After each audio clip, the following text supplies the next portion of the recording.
You're listening to Keith Engle, the host of TGI Sports Talk on the National Streaming Sports Roku channel. Football season is here, and SeatGeek is my go-to for buying tickets. Now with SeatGeek, every single ticket is backed with their buyer guarantee. We've all had plans change, and when you can't make it to the big game, SeatGeek has you covered. They're the only ticketer that allows you to return your tickets ahead of the event for credit with SeatGeek swaps. So when things come up, I know that my tickets won't go to waste. So what are you waiting for? Download the SeatGeek app to maximize your possibilities and shop live events with confidence. Good morning, everybody. Keith Engle here for TGI Sports Talks. Sunday stream of consciousness. Sorry, I forgot the music was going to start back up there. Want to welcome everybody this morning. Thank you to SeatGeeks, by the way. SeatGeeks is a great sponsor of this show and all the shows on North National Streaming Sports. You can download that app with the just hit your phone on this QR code up here, and you can download that app and have it at your fingertips. That's good. Just download the app. Don't even use it. It's good for us if you download the app. Anyway, welcome everybody watching on Facebook, YouTube, Twitter. Sorry, X. We're live on the National Streaming Sports. Well, we should be live on the National Streaming Sports Roku channel. We are not at the moment, but this happens a lot lately. I'm not sure why, but it usually straightens itself out. So we'll hopefully we'll be live there shortly. Not sure why we're not. Thanks to the groups that allow me to share. John Gonzalez at the Sports Authorities, who's been contributing a lot to the show and always does. Thanks for him. Great group. One of the most active groups we have. Greg Rawlings also at America's Pastime. I love for baseball. A lot of great former players in there, guys. Check it out. I usually participate in there. I'm actually one of the, not on that one. I think on his Yankee group. He's also got like specific sites for each team too, by the way. Who else today? Bottom Line, flowing the gang over at Bottom Line Sports. They do a great podcast over there. It's live on Let's Talk Sports, another tremendous friend of this show that allows us to share our feed over there after the fact. Ken Krause at Golf Buds, Sports of All Sorts, and there's so many more out there. I've got to there's a few more that have been really, really kind. I've got to kind of add on to my roster and make sure we get them all mentioned. We'll have to rotate them. Quick shout out to Ralph Williams at RW Media. Ralph's out of Pittsburgh, does some great stuff there, including a sports corner that he does with Smoking Jim Frazier every Tuesday from 4 to 6 p.m. Eastern. I've been a guest there many times. Always have a blast with Ralph and Smoking Jim. And quickly, thumbs up BDH, by the way. And Jim Beringer, I want to say thank you to Jim Beringer, a hockey expert who sat in with me on Friday morning, which he does on the last Friday of every month to get us up to date on the NHL. We talked NCAA tournament. We talked some NFL draft, and we can do all of that today as well. So real quick, before I say my good mornings to everybody here, we got half the Final Four set with Duke blowing out Alabama yesterday. And Florida coming back from a 9-point deficit with 3 minutes left. What a great comeback by Florida against Texas Tech yesterday. Great game. And today we've got two games, Michigan State and Auburn, Houston, and who's Houston playing? Why is that escaping me? Tennessee. That should be a defensive battle. Might be the first one to 50. But it probably won't be that bad, but we'll see. Some other coaching news there we can talk about. The women are set for the Elite Eight. Only 1-3 crashes a party. That's Kim Malarkey. I know her name's not Malarkey, but that's what I like to call her. That crashes that party. You've got all 1s and 2s there. We can talk about that. And USC finds a way to win without Juju Watkins as well. That's a decent story. MLB, Yankees yesterday had a month. Judge had a match his whole April last year, basically, in one game. 3 homers, 10 RBIs. He was fabulous. Nestor was not for the Brewers, and a little bit lost amongst it. I'm not going to get excited over one start, obviously, but it's a little concerning to me to see Max Fried throw 94 pitches in 4 innings. But again, we won't let that dampen our spirits. Devers sets a record by striking out 10 times in the first 3 games. Is he pouting? is he selfish for not wanting to play third base when that playing Bregman there makes them a much better team? Can't read what I wrote there. So there's some other baseball stories to talk about, obviously. First Sunday of the season, we have Mets don't play, Dodgers don't play.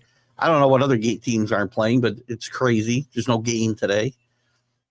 I don't know what's going on there. I wish I could read what I wrote there. That'd be interesting. NFL.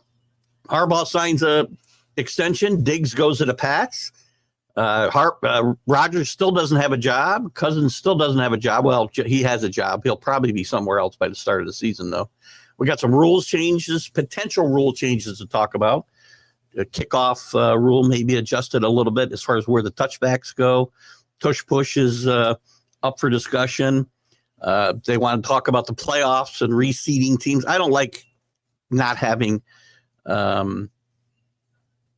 division winners taken. That should still count for something. I don't like the way they want to just seed this 1 through 16. I think that stinks, but that's just me. I'm sure I'm probably in the minority there. And then some video replay help, possibly, not to look for more fouls and slow this game down more, but to maybe signal the refs when a flag's been thrown and it's very blatant that it should not have been thrown. So we'll talk about some of that if you like. It's up to you. NBA, Grizzlies fired their coach despite the fact that they're in the playoffs. Very interesting move there. Celtics are trying to chase down the Cavs. The Thunder trying to win 70. Ovechkin's, I think, within 6 now of Gretzky. Where does he stand? But Rangers are on the cusp of being out of the playoffs, potentially. Peter Laviolette probably in trouble there. College football. The NCAA says no to Syracuse and Colorado playing a scrimmage instead of their spring games. I think that's there's other stuff. Whatever you guys got, it's your show. So I threw some stuff out there. Let's get to the comments and move on. Danny Fuller's here early today. Good morning, Danny. UCLA woman in the Elite Eight. They'll try to get a revenge game against LSU. I don't know if you follow the women. I'm sure you do because you've coached women. Oh, by the way, the other story I wanted to talk about, because we talked about Jim Zullo last week a lot, local coach here in Section 2, upstate New York, getting fired, and he did get charged with secondary harassment. I mean, assault charges were probably a little bit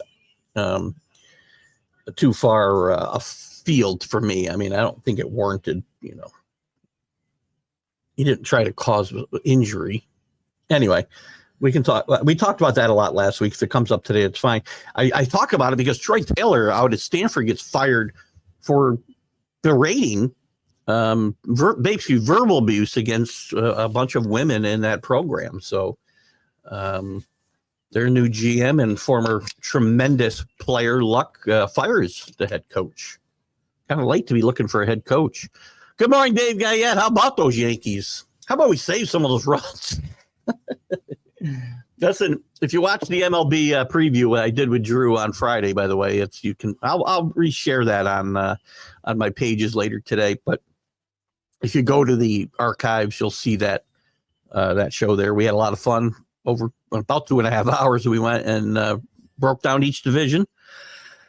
And I didn't pick the Yankees to make the playoffs. I want to be wrong, Danny, just so you're clear. I try to make my predictions based off of what I think will happen and not what I want to happen. So yesterday, the Yankees were fabulous. Nestor was terrible. But it was good to see that happen. Wells with his second home run. Jazz gets off with a home run. Goldschmidt and Bellinger, both with home runs. Goldschmidt leading off. Very interesting situation there, too. CA, good morning. Your Stars are doing well, trying to chase down the Jets, as I talked at the little NHL earlier, and we talked with Jim Beringer on Friday. You can check that out. Drew World, is Sunday the start of the week? I always have this, and maybe it's because of a work situation. I'll probably feel differently in 150 days. It's funny. I always looked at Sunday as the end of the week, but it is technically the start of the week when I look at my calendar, but it always felt like the end of the week. Did we get that already? CA wants everybody to have a blessed Sunday. We got it twice. Thank you. I need at least 2 or 3 of those. Good morning. Oh, that's Rick and Danny. A lot of brothers. You guys are like, I don't know. There's a little bromance going on here, budding, I think, between Danny and Rick. I wish you guys well. Good morning, JB, our Orioles fan. Paul Spot up in Wisconsin. Devers 10 strikeouts in 3 games. First of all,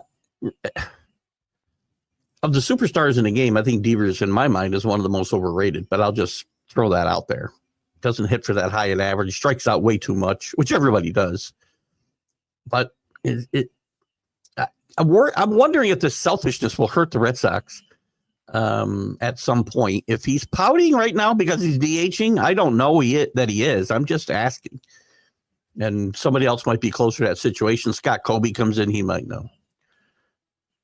But this is true. Good point. And that's another concerning element of this game. It's a little sloppy.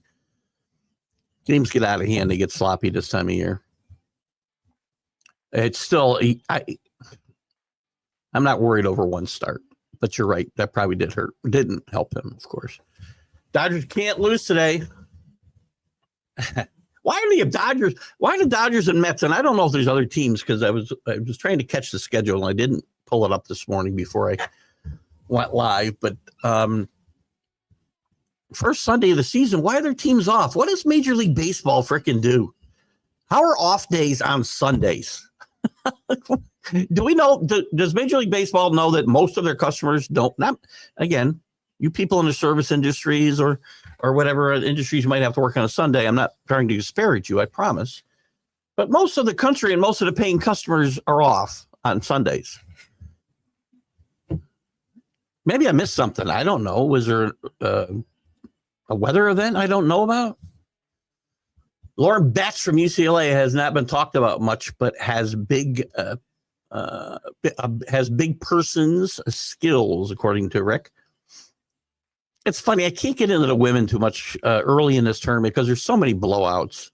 I watched a little bit yesterday. Was it yesterday? I don't even know what. No, maybe it wasn't yesterday. It would have been Friday. But now we get into the nitty gritty, and they always come down to, people. Somebody had mentioned on the big, this professional sports show on National Streaming Sports Wednesday, I think it was, how the women have much more parity. I never see the women with parity.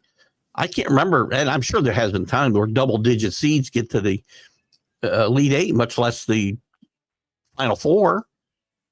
It's always the 1s and 2s. I mean, you've got one in this Elite Eight. You've got 1, 2. All the 1s are there. All the 2s are there, but except 1. And LSU at 3, which is a pretty good program, by the way. Paul Spotter rooting for a team in in LA.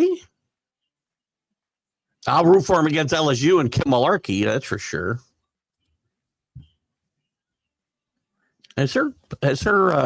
Playboy's probably too classy for her. She does. I'm sorry. Rick Hardick, good morning up in Amsterdam, New York. How you doing, my friend? Good to see you. Hope your fantasy team's off to a good start. Betts will stay to play with her sister next year. She's actually amazing. Which one? Both of them? Or is her sister really good too? I would think if she's coming to UCLA, she is. It's nice to see the UCLA women carrying the mantle, carrying the flag for the men's program. It looks like Mitch Cronin, by the way, Danny, is not going to be going to Villanova as Kevin Willard from Maryland got that job, and the people in Maryland are happy to see him go. I don't know. Kevin Willard, has done a decent job in the places that he's been. He's been at Iona. He's been at Seton Hall. Now at Maryland. Was pretty average to mediocre before this year at Maryland. Nobody seems to be crying any tears to see Kevin Willard leave Maryland. It'd be interesting to see who takes that job. Personal choices always get tested this time of year to beat the heat out of Texas. I will hopefully review Jim's takes before tomorrow. Dallas playing well. There you go. New episode tonight, 8 p.m. I'm backing up the Back It Up Binge podcast, talking with former Dolphins and Eagles center who bridged 2 Hall of Fame quarterbacks, Greasy to Marino, and 2 Hall of Fame centers, Jim Longer and Dwayne, what's his first name? Stevenson's first name, I'm forgetting. 2 tremendous players. But that's not who he has. He has Mark Denard. Just kidding. Mark Denard, I do remember the name, though. Miami had, for a long time, Miami had the best offensive lines, I think, in football. Maybe the Steelers. I'm talking about back in the 70s into the 80s. Great offensive lines. Not concerned about Devers. I'm not a big fan of Devers, by the way, as you can probably tell. I have a little problem with anybody who doesn't want to change his position to help his team. And maybe he'll accept his role. And I don't know if you're not concerned about his attitude, Paul, or his performance. I mean, he'll perform. I just don't know that he's, to me, of the players we perceive as the superstars today, he isn't in that top echelon. For a couple of reasons. He's a great hitter, but he doesn't hit for high average, strikes out too much, which everybody does. And it might be because he wears that B on his hat. I don't know. That's probably more of that. I'm probably not being fair to him because he's a Red Sox. Tons of homers early on. It's funny. Usually the pitchers are ahead of the hitters in the spring. We talked a lot about a lot of pitchers in the preview show, and I know Drew is concerned about Fried and injury, which it's any pitcher you have to be concerned about. Yankees still, let's not forget, the Yankees did give up 9 runs yesterday. Fried wasn't good. Carrasco wasn't good at the back end, and again, certainly not a high leverage situation, and maybe he had trouble getting up, if you will. But if you got trouble getting up when you're barely made this team, they're going to need him to pitch here at some point. Maybe they won't need him in April. I don't know what the off-day situation will be. The weather will certainly cause a cancellation or two. And maybe they won't need him. But they're going to need Will Warren to step up. One of these guys has got to step up. Warren, Schmidt, or Carrasco. Somebody's got to step up in that crowd for the Yankees. I like Will Warren's stuff. I think he'll be okay. I've been, and again, a lot of Yankee fans aren't. I'm a big Clark Schmidt supporter. And I think Clark Schmidt, if he gets his back healthy, I think Clark Schmidt was starting to take a move forward last year. And you could see, you saw what Luis Gil did after a few starts last year. He was lost. We talked a lot about guys who don't have control, right? Luis Gil was horrible. Couldn't find home plate first month or 6 weeks. And then it clicked. Young pitchers can find it overnight. Yankees need somebody to step up. I'm not saying Carrasco's a young pitcher, by the way, but Warren, Schmidt, maybe even another kid somewhere is going to have to come up and be a surprise this year for the Yankees to really contend. Women in support of Danny. Well, that's good to hear you supporting your boy. Devers will not be a good DH. Between his sulking during spring training and the subsequent lack of game action and his mindset in his new role, I don't expect this to go well. Well, to me, he DHs. I play him at first base. You're weakening that position. Cassis is, I think, a better first baseman than Devers. Keep those comments coming, guys. I'm like right on top of these right now. Well, I'm 3 minutes behind. I don't expect it to go well either. Again, I'm an anti-Boston guy, so I probably have a little bit of bias there. I try to keep an open mind, right? But I'm sure my bias comes in when it comes to the Red Sox, and I know Paul's going to have a different opinion. Has he? I mean, I think, I kind of agree with Drew here. I think he's done it reluctantly. And you have to have a certain mindset, I think, to be an everyday DH. and not playing the field. I think it's very hard to stay in the game when you're DHing. We actually had DHs in high school when I was a kid. And the few times that I had to do that job, I hated it. And I did do it as well in later years too, playing some semi-pro and even playing fast pitch softball. There were times I did that. And I much preferred being in the field at third base because you're in the game. It's hard to be in that position. That's not people think DH is such a cushy job. Just swing the bat 4 times. It's cushy, but it's hard to be productive in that role in my mind. You got to have the right mindset. Nice to see Jeffrey Springs pitch well in his first official start after coming back from surgery. A's made a good move getting him from the Rays. I wouldn't disagree. Who's off to? I haven't even looked yet. Nobody's played 3 games, right? Oh, geez, the Dodgers played 5 games already. That's right. They started in Japan.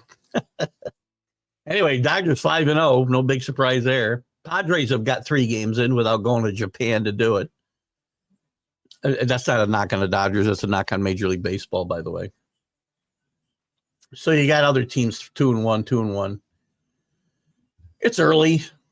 You like to see who's getting off to really strong starts and who's off to a horrible start. The Braves 0-3, not a good spot for them. I still like this team, but not a great start. You don't want to bury yourself early. The Tigers, who Drew and I both like to win the Central, I believe. Let me keep this paper in front of me. Every week I want to keep this paper in front of me. That way it stays with me. Yeah, we both had the Tigers. They started out 0-3. Again, not to get excited about, but you got to talk about something.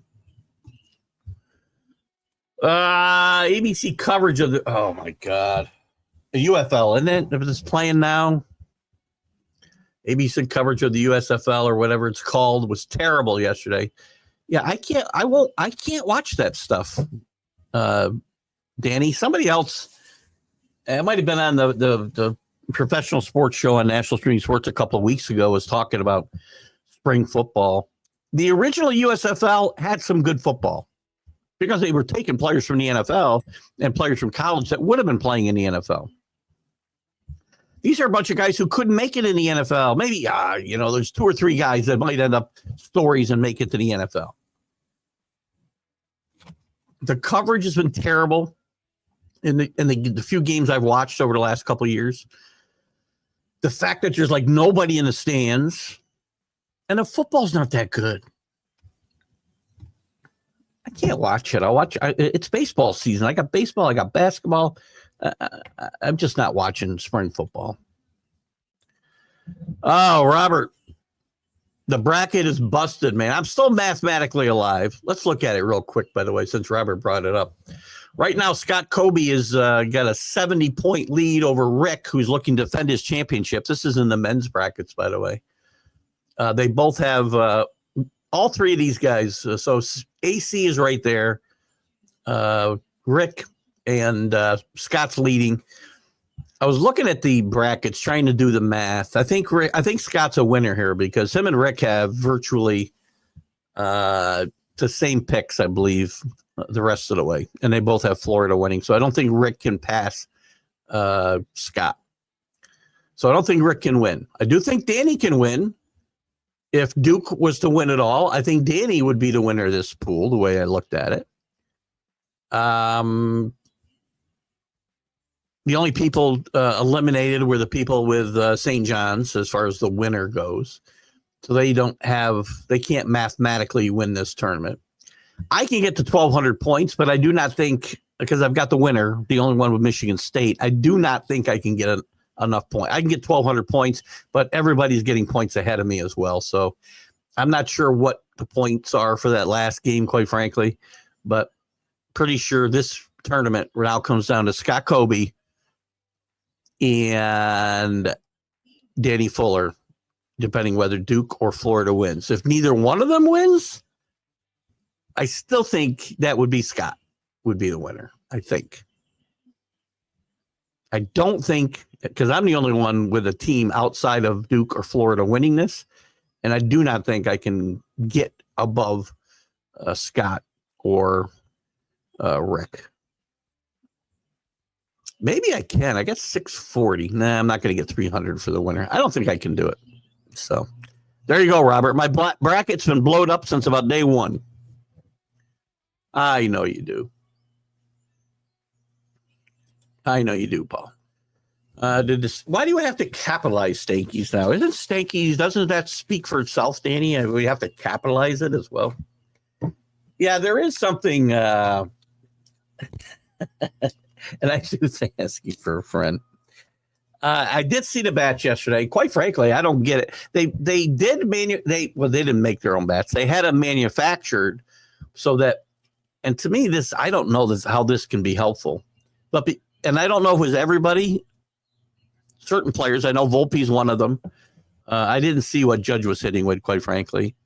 The bats are made to Major League Baseball specifications, except they changed where the thickness of the wood is, and moved more of the weight of the bat towards the label, which to me is going to lead to a lot of broken bats when you hit the ball in the barrel. So I'm not sure how this works. Again, I'm not a engineer. I don't think there's any advantage here. At least Major League Baseball knows about the bats. Maybe it had something to do with yesterday's success. I didn't see whether Judge was using one of these. I didn't see how many guys were. I saw Volpe's bat. I had this game on kind of in the background, especially after it was like 15-4 or something. Because I had the kids and my granddaughter around yesterday, and we went out to what? What did we go out to? The Japanese restaurant. We had a blast yesterday. She loves the hibachi. I don't know that they'll win the East. There's not, again, it's nice to hit 9 home runs. It's awesome. But you know what still wins is pitching, defense, and timely hitting. And I didn't see 2 of those 3 things yesterday for the Yankees. I'm excited. They played well. They're 2-0. I want to be wrong about this team. I always root for my team to win. I don't root for myself to be right. I root for myself to be wrong anytime I pick against the Yankees.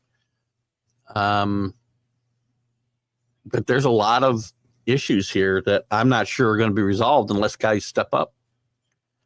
So, again, great to win a game 20-9, but again, I gave up 9 runs. I'm not going to hit 9 home runs every game. Our Braves and Tigers both started 0-3, yeah. Our only in the sense that we picked them to win their divisions, to be clear. Black Chip Lock. Jackson Holiday 2020 season. I like Jackson Holiday a lot.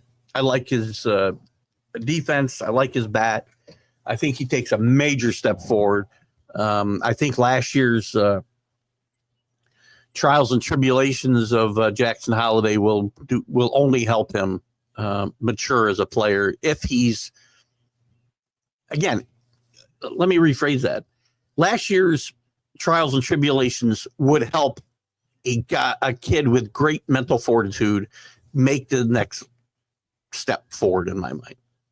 Now, if he doesn't have that mental fortitude, it might destroy him when he goes through a slump this year. He'll be thinking about last year's, 1 for 1,000 or whatever the hell he was. But I like Jackson Holiday's game. I like his makeup, and I think he will be fine. And I don't think he qualifies as a rookie, right? But he'll be one of the best young players out there. It's fine to say the right things, Paul.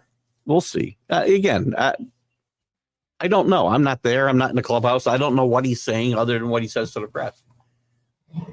I'd have to see the interviews, and I don't see them day in and day out. I can tell you I've seen lots of guys, and I'll start with one that played with the Yankees. A-Claude, who said all the right things all the time and was the most disingenuous human being I've ever watched, interviewed, or on any of my teams. Great player, but he was the most disingenuous person I've ever watched. Still, to this day, he is. So saying the right thing and doing the right thing, two different things. So he may be doing the right things. I don't know. All I know is initial reaction. Usually your initial reaction is your true feelings, okay? Evil Empire out of, yes. I mentioned to Drew that when we did the preview show, the White Sox had a chance to go 162-0 and really, turn around their record-breaking season of last year. They're now on a pace to win 81 games. But several teams on a pace for 162 wins. Yankees, Phillies, Cardinals, Dodgers, Padres. Oh, you're talking about the Dodgers. Interesting fact, the evil umpire, Larry Lucchino, it's always been said that Larry Lucchino, and he did. Larry Lucchino was not the first guy, by the way, to call the Yankees the evil umpire. There were people in the 70s calling them the evil umpire. But in the 2000s, Larry Lucchino called them the evil umpire. And he, it was always said that he stole it from Star Wars. Well, I can tell you right now that the words evil empire were never once uttered in any of the Star Wars movies.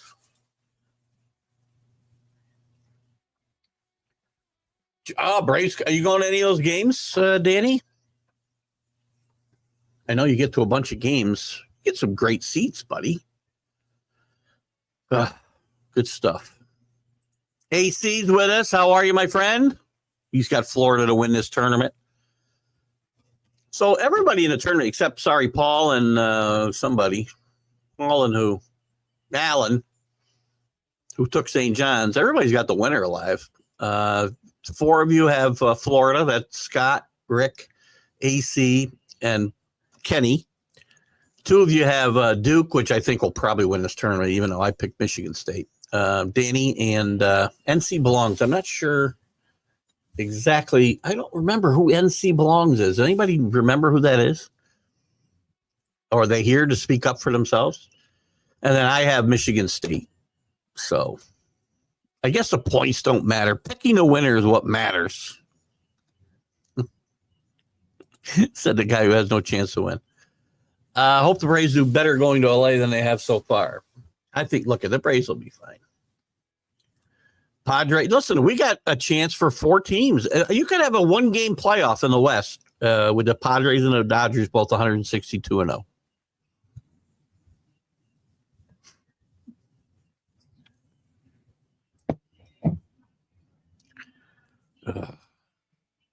I said something else too. I don't know whether you guys agree with me. It didn't strike me until Friday morning. I was on the Mac and Jack show, and Sonia was hosting, filling in for Mac. But Jack asked a question which really struck me. What was a bigger story on Thursday? The Sweet 16 in the NCAA tournament, or the Major League Baseball opening day?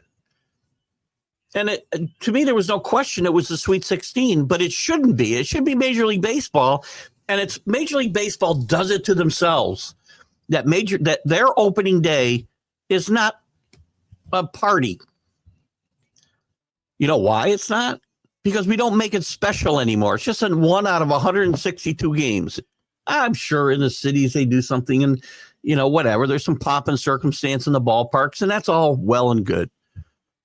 But when you opened, 2 weeks before, or whatever it was, maybe it's a week, I don't know. So I'm just going to say 10 days. I don't remember. And the exactness doesn't matter to me either.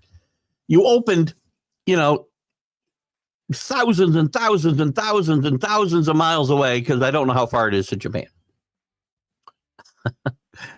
And play 2 games there that for no other reason than to sell jerseys. You talk about expanding to Japan, which would never work. And you don't make it a celebration. Go back to the days where the Reds play 1 game against whoever. I don't care. You can find a really historic,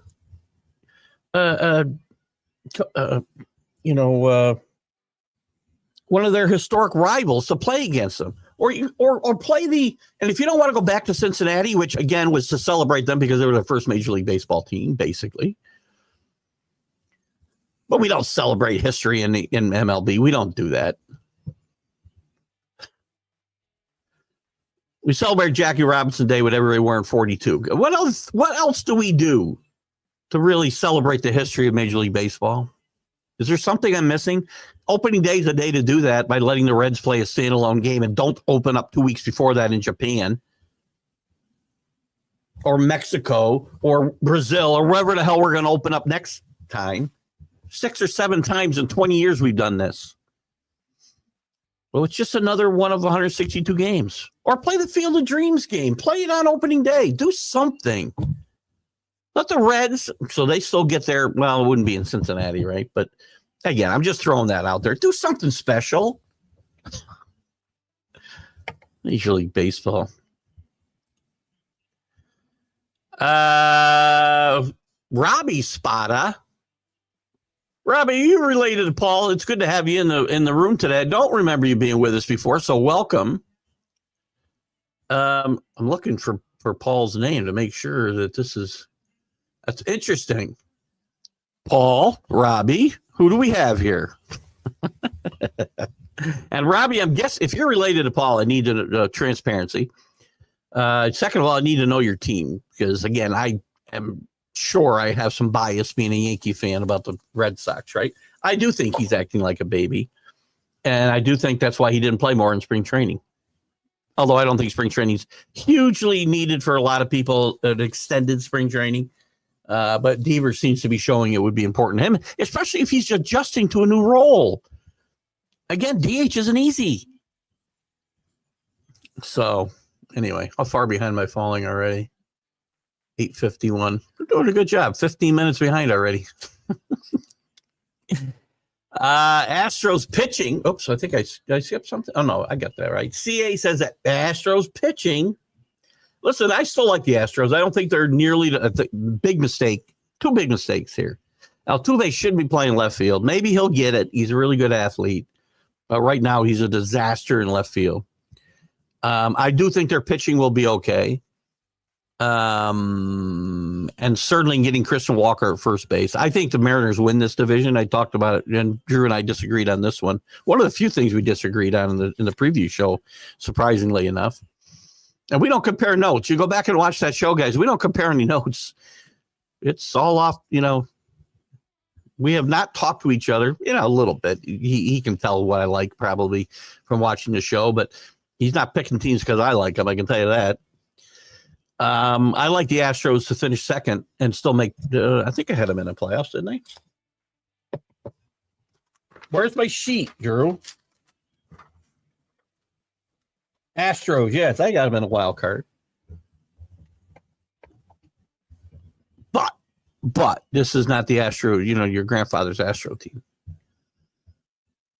You're doing okay. You got the Final Four intact. Great job. Great. Listen, first you got a chance for 4 number 1s to go there if Auburn and Houston hold serve today. And I like Houston to beat Tennessee. That's going to be a little bit ugly, maybe. And I think Michigan State beats Auburn, but Auburn, listen, they're talent-wise, athletically, they're much better than Michigan State in my mind. It's going to come down to who executes. And if you get Auburn and Houston in there, you got 4 number 1s for only the second time since we've had 64 teams in this tournament. Ironically enough, the last time the finals were in San Antonio as well. I believe it was 2008. And I want to say it was Memphis, Kansas, Louisville. Don't remember the other one, number 1. Well, unfortunately, yeah, taking St. John. St. John did blow up my bracket because I had them in the Final Four, losing to Michigan State. Clemson really hurt me going out in the first round. I had them going to the final. Found a flyer. Again, mathematically, I can get to 1,200 points. I don't think I can do it because I need more than just Michigan State to win the next 2 games or 3 games. I think. We'll see what happens after today. And I have to compare brackets, right? But I know I have Duke and Houston. No, I had Clemson in there. So somebody's going to get points in that other side of the Duke side of the brackets that I'm not going to get any points in. And also in the St. John's region, I'm not going to get any points there. So, somebody's getting points, and I can only get Michigan State and Duke. Sorry, I missed your comment there, CA. Lindor going to be in-game mic'd up and finally get a hit today. Yeah, do we need these? I'm okay doing it in all-star games and whatnot, but do we need to mic up players during the games? The Mets aren't playing today, I don't think, are they? I could have swore I saw the Mets were not playing. But I'm wrong. Oh, that's Saturday. Yeah, they're not playing today. Mets aren't playing. Dodgers aren't playing. It's Sunday. We don't play baseball on Sundays. I mean, that's when everybody can go to the games. Yeah, so I'm not sure. So he can't get a hit. He could be mic'd up on his off day, but he can't get a hit. Yeah, I don't. And again, I can't tell you why these teams are off. I have no clue. Maybe somebody can help me. I don't have a clue. Scherzer got hurt. He had a lat injury yesterday. At least it's not his arm. Shane, the body doesn't match a desire. Well, I can speak to that. I had the desire to play at 65, and I just can't, I can still swing the bat. I go to the batting cage at least once a summer. And I'll even hit from the left side sometimes. I don't do too bad. It takes you a little while to get loose. I can tell you that. I swing like a rusty gate until I get loose. And I can still swing the bat. I can't run. I probably can't play defense. There's a league. There's an over 50 league here somewhere around Clifton Park up here. And a few years back, I was going to look into it. I have a couple of friends that play or did play. I don't think they are now.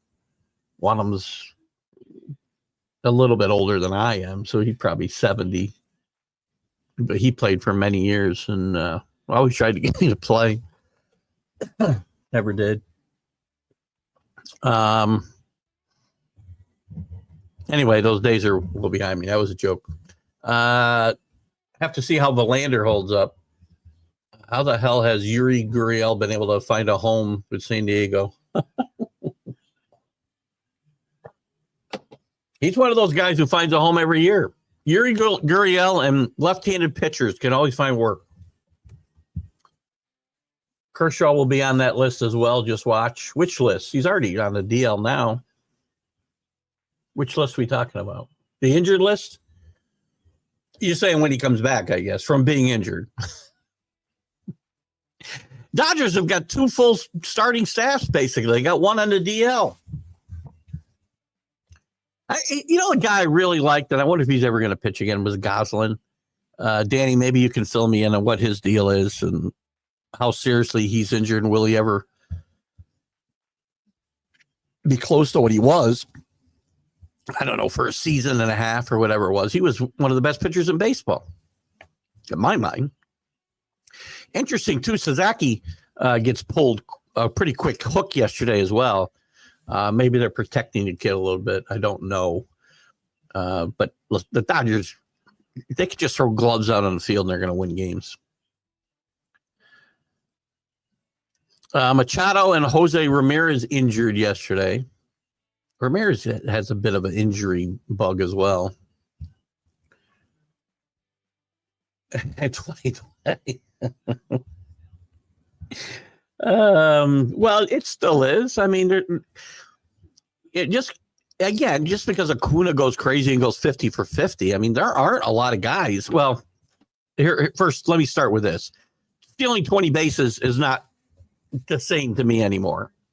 when you shorten the base pass and you can't throw over more than once, really, because you're not throwing over a second time. If you do, the guy's got a free pass to go to second. I take with a grain of salt any stolen base record since this rule went into place a couple of years ago. That's sorry. Asterisk time for me. You totally changed the dynamic of the game and the steal specifically. And if you don't think whatever we shorten the base pass by making the bases bigger, then you don't pay attention to baseball. You don't pay attention to the minute details that how many bang bang plays there are at every single base. So when you shorten the baselines from 90 feet to whatever, 89 and 8/10, I don't care if it's 2/10 of an inch. That's not even right. All right. I'm not good with these types of things. I don't care if you shortened it by that much. You change the dynamic of the game entirely. Thanks for taking me down that path.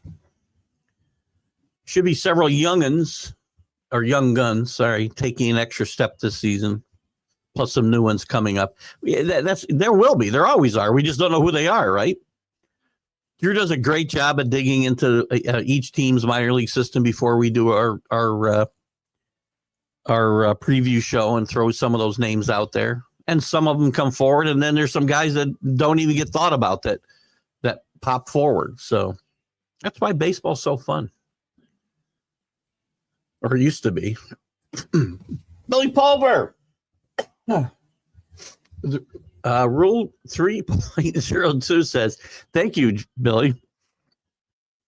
The bat shall be smooth, round stick, not more than 2.61 inches in diameter at the thickest part and not more than 42 inches in length.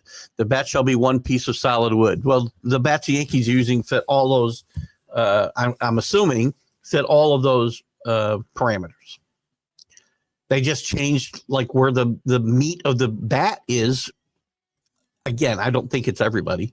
I know it's Volpe. I don't know who else it is. Let me see.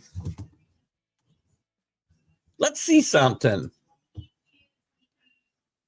They don't talk about it here. We talk about it here, maybe.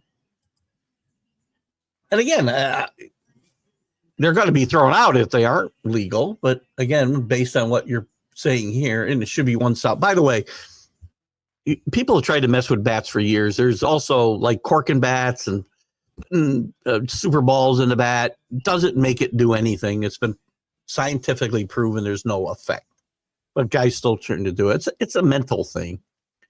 But putting the meat of the bat more towards the label than the barrel is an interesting concept. And to me, it's a little backwards because, again, I'd rather be teaching guys to hit the ball off the barrel rather than the label. I can't find anything that tells me who else might be using it right now, but I know Volpe is. I don't have any reason to think these bats are illegal, by the way. I also think you may be seeing more shattered bats than you've ever seen before.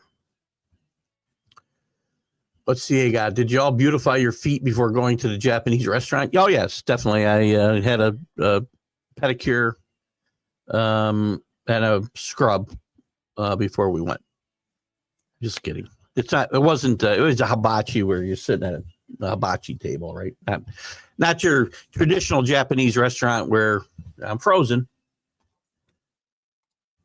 Do I have to do this or am I going to come free?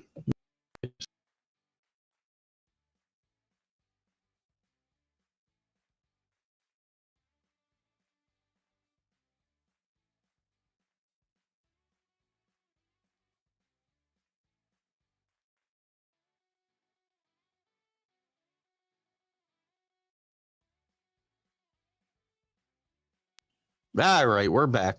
The other day I froze and unfroze. I don't know why. Again, it's a StreamYard thing. When I have an interview and side by side streams, never freezes. Never. Only when I'm single. Well, I'm not single, but only when I'm here by myself. Oh, where are we? Where's Ralph? I see Ralph Williams there. Where's Ralph? I'm going to jump down to Ralph's comment real quick because he says, hello, Ralph. How are you? As I said at the top of the show, check out Ralph at RW Media. Ralph does some great stuff. You can catch his stuff on Facebook, YouTube. Ralph's got a local radio presence in Pittsburgh, if any of you are there.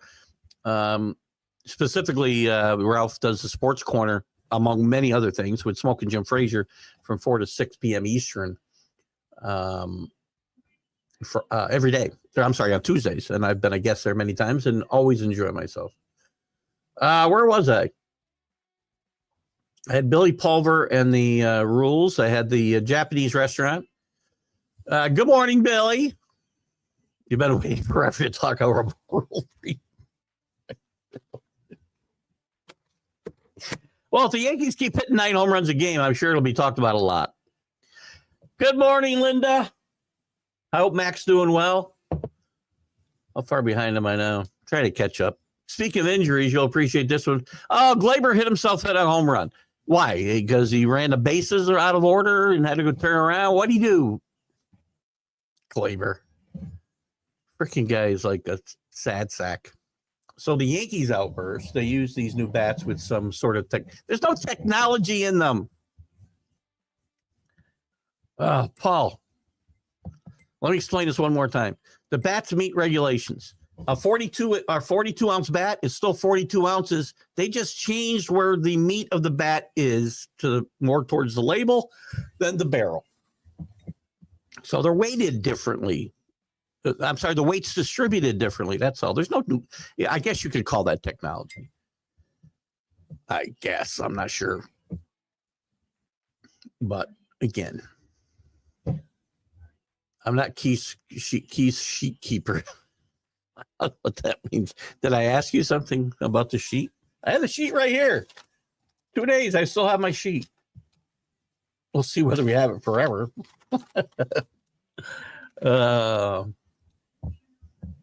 Strider made it through 3 innings in his third rehab start, still on target to come back before the end of April. I have Strider as my comeback player of the year award, and I also say Strider, even if he misses a month, will still be in the top 5 of the Cy Young Award winning voting. He might even win it. I don't have him winning it. I have Wheeler winning the Cy Young Award in the National League. I said hello to you. Ralph, how are you, my friend, again? Yeah, mic'd up players is stupid. It's a gimmick for what? I mean, shouldn't players be concentrating on the freaking game rather than mic'd up and talking to people? Which he's not going to do today because they're not playing. Again, I don't know why they're not playing. I wish somebody would explain to me why we're not playing the baseball the first Sunday of the season. I don't understand.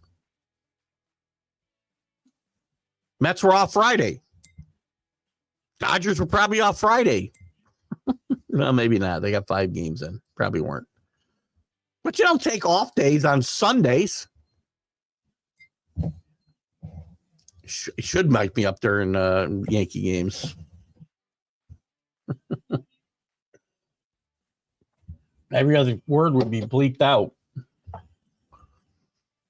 Oh, God. There's my boy, Rick. Alabama disappointed. They're not a good defensive team, and they rely too much on a three-pointer. You know what? If you're going to shoot, 63s a game, you got to make 40% of them, or you're going to lose. And then they started taking even more and desperate. I mean, their game is three-pointers. Work the ball, get an open three-pointer, and they're very good at it. But yesterday they fell behind, and they weren't, again, taking the quality three-pointers they would normally take. Duke's a very good basketball team. Nate Oates is a great coach, but that team was overmatched against Duke because Duke plays, I think, maybe the best all-around basketball of anybody in this tournament, and maybe anybody in the last couple of years. They play some defense. They go deeper than Cooper Flagg, by the way. They got a guy like Cooper Flagg who makes everybody on the floor better. Everybody else has got flaws here, right? You play great defense or you can't shoot. You can shoot or you can't play great defense. I think Duke is head and shoulders above this. If the Duke plays to their potential and doesn't get outside of their game, they should win this tournament. I still like Michigan State, but Getting excited about Willie Abreu for the Red Sox. He's been an interesting storyline there. Good guy to get excited about for you Red Sox fans. We do have a few. We have AC's a Red Sox fan. Paul, I still don't have an answer from this. Who's this other spotter who popped in here? Paul, who is? Did somebody make up who is it? Did somebody steal your identity? Robbie Spada. Who's Robbie Spada? Help me out. Oh, there he is. Rob Spada. Say hi. Who's Rob Spada? He's not a Red Sox fan. Somebody help me out. Nobody will tell me who he is. Goslin's just started to pitch to live hitters as opposed to dead ones, presumably. That's always an interesting. I like Goslin. Chris F. Grave joins us from above the. And by the way, a quick shout out to Chris who mentioned Capra, Vinny Cap, right? Vinny Capra. Do I have the name right? I think I got the name right. He talked about Vinny Capra, and we kind of shot him down a little bit a couple weeks ago or a week ago, and he's had a nice couple games to start the season. I don't know about Dallas Keuchel, so. Dallas Keuchel's been released like it by everybody, isn't he? He pitched well for the Brewers. Don't bother looking at stats. He got left in too long a couple of times. Where is he? Is he with the Brewers? He's left-handed. He ought to be pitching against the Yankees in this series. Listen, you pulled Vinny Capra out of your bag. Maybe Dallas Keuchel. I think Dallas Keuchel's done it. Dallas Keuchel was a great pitcher. But Dallas Keuchel's been around, about 6 teams in the last 2 years. Hasn't been able to stick anywhere. Now, maybe he finds it. Maybe because it takes some guys longer than others to overcome injuries. But Jesus, it feels like, and again, I don't know how long it is because I'm not going to look right now, Chris, but I feel like it's been at least half a decade or 3/4 of a decade since Dallas Keuchel was any good. But in fairness to you, I said the same thing about Chris Sale. I said Chris Sale was done before last year because he hadn't pitched well in 4 years. And we saw what happened there. So, again, baseball's a funny, funny thing. So, it's possible. If not doubtful, but possible. I'm not shocked Major League Baseball scheduling has been illogical for a while now. Still basketball season window. It may be as small as the little triangle ones they had in the autos, but entertaining. It is entertaining, but, again, baseball shoots itself in the foot so often. It does. Number one, it doesn't honor its history. Number two, the scheduling, to CA's point, is stupid. We open the season in Japan. We aren't playing on the first Sunday of the season because who wants to play baseball on Sundays or go to baseball games on Sundays? It's stupid. We don't play day games on Memorial Day, the 4th of July, Labor Day. Historically, that's where people and families would go. Of course, you can't afford to take your family to a ballpark, so that's a totally different story. But, I digress. Baseball, the people who run baseball are determined to destroy baseball. I'm convinced. Birthdays today. Jacob Wilson for the A's. Alex Bregman, happy birthday. Jack Marisnik. Chris Sale, who I just mentioned. Josh Bard. Dick Woodson. Always end up with him on my Strato 365 Strato teams. Back of my bullpen. I suck in the mystery tournament, by the way. We've already finished the 60s, and I finished 5 games under 500. I'm fighting to be 500 in the 70s and the 80s, the 90s. 15 games under 500, maybe 40 or 50 games into the season. 2000s, I'm off to a pretty good start there. But this has not been good. I made a giant leap. There's like 200 people in this, 240 people in this tournament. Last year, I had a shot to get to the top 24, which move on. into the semifinals and then finals. But I finished like, I don't know, 45th out of 240 people. And about 5 games would have got me into that semifinal group. And I had I won 3 divisions. I won 2 league championships, but I had 2 teams that lost 100 games. That was my downfall. This year, I just can't get it going.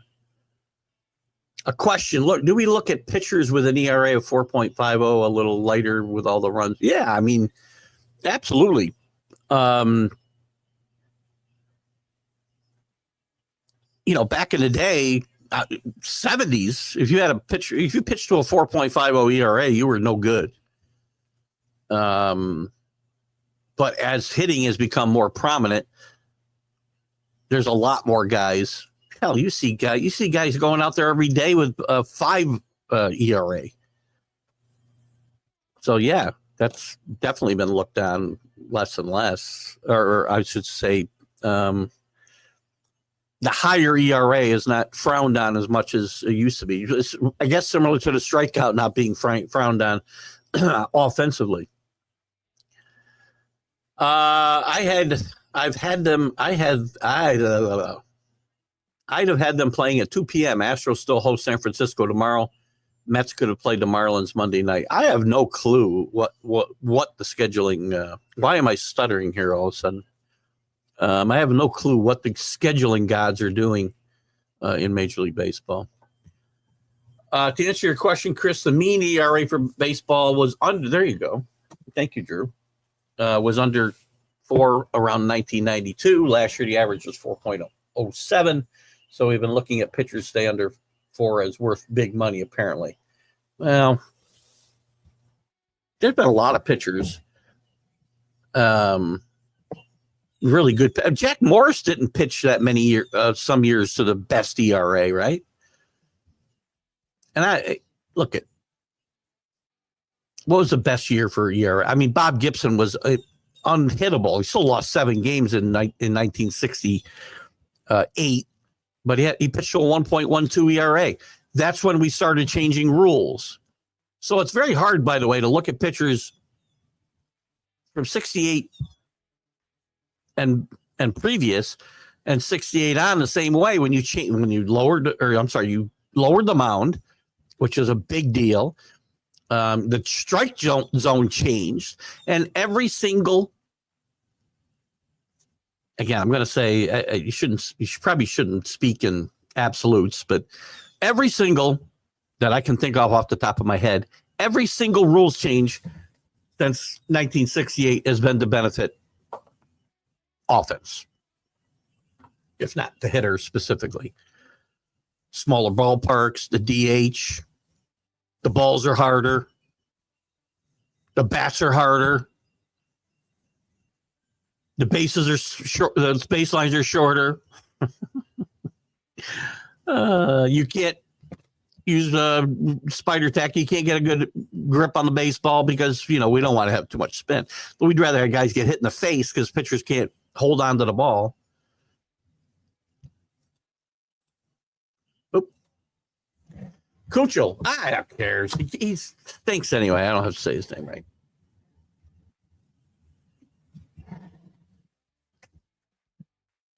I don't say the guys who are playing. If you don't have power, which he never did, then you have to have control. He lost his a while ago. He's been injured as well. To be fair to him, Dallas Keuchel, or whatever the frick his name is, was a good pitcher for a period of time. And listen, Chris Sale shows me that comebacks can happen. I probably, again, I should never speak in absolutes. My opinion is that Dallas Keuchel will not bounce back the way that Chris Sale did. And there were totally different types of pitchers, as Drew's pointing out. But I probably shouldn't say never, because I said Chris Sale would never be a relevant major league pitcher again either. And all he did was win the Cy Young Award last year. That's all. So shows you what I know. MLB shouldn't have rest days at the beginning of the season. Save them for the summer, you numbnuts. Well, I'm tired out after playing one day. I mean, how many teams had Friday off? Half of them. So we started Thursday, and only half the league, maybe not even half the league, has 3 games in. Because we got to take a day off the second day because we're really tired. That's probably a brilliant idea, CA. Save them for the dog days of summer.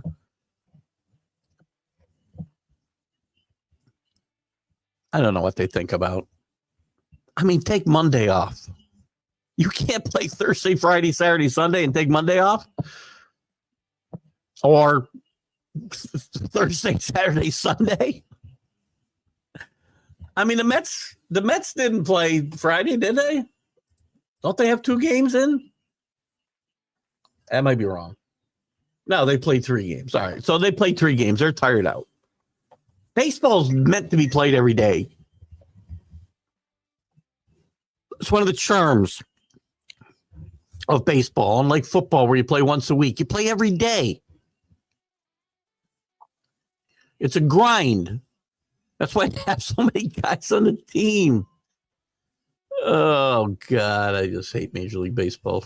Now, the people who run it. 45th out of 405 is better than last in 18th fantasy. That's absolutely true.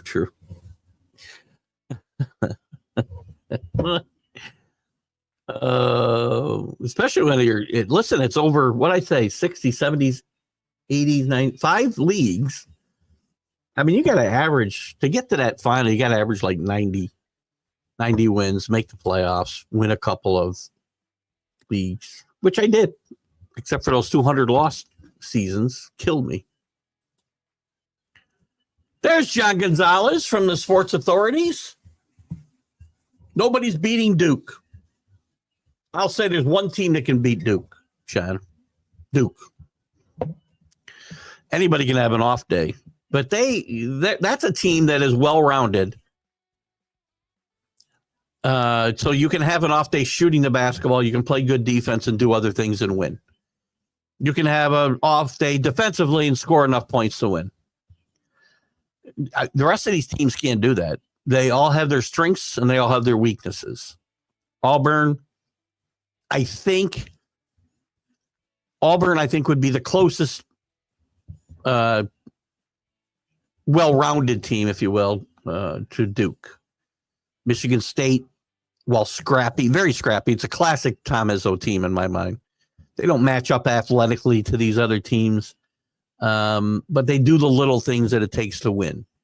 Now, if you face somebody that's that much athletically better, like Auburn is, like Duke is, then you are going to have to do lots of little things to win. Houston and Tennessee, both great defensive teams, have trouble putting the ball in the hoop. So, again, if you're a little off defensively, you don't make it up on the offense then. Houston went like 8 minutes against who they play. I can't remember who they played the last game to get in the Sweet 16. They went like 8 minutes with scored 4 points. They're prone to those types of droughts. Duke can play through bad stretches because they can do something else well. Very well coached. To me, this is an interesting group of coaches. You've got 4 guys who are all-time greats. 2 of them have not. 3 of them have not won a national championship, but been great coaches during their times. Rick Barnes, Kelvin Sampson, and Bruce Pearl. Another one of them has won 2 national championships, but has not won in about 20 years. And then you got John Shire, who has not won at all, but done a great job, because we talk all the time about how difficult it is to be the guy that replaces the guy. Everybody struggles. Maybe for a while. UCLA took forever to replace John Wooden. Maybe they still haven't. I don't know. No, they finally won. under, oh, God, Danny can help me out. Who did they win under? Coach Rhode Island, Coach Pepperdine. Come on, help me out. Name's not coming to me. Right? You see how hard it was for Kellen DeBoer this year to replace Nick Saban. John Shire's had some growing pains, but that program has gotten better every year under John Shire. He's going to be one, if he's not already, in the top echelon of coaches in the NCAA ranks. And he's probably going to be a Duke for a long time. Torpedo bats. Is that what they're calling them, or is that you, John? Again, they have to meet the criteria or they would have been disallowed. Aaron Rodgers should go play in the USFL. He can general manage in a different league. I think Aaron Rodgers might be done. Again, for whatever reason, he thinks he's got all this leverage. Pittsburgh could go somewhere else. Is it going to be pretty? No. Kirk Cousins will be available at some point. And is that going to be any worse than Aaron Rodgers at this point? I don't think so.